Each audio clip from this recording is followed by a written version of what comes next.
দোষ কারো নয় গো মা।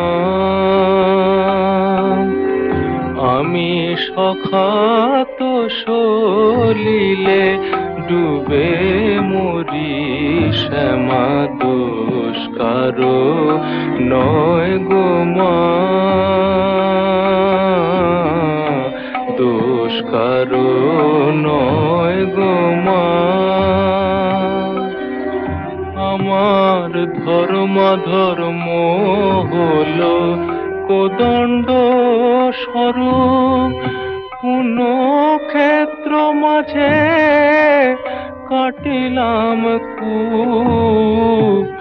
ধর্ম হলো কোদণ্ড স্বরূপ, পুণ্যক্ষেত্র মাঝে কাটিলাম কূপ।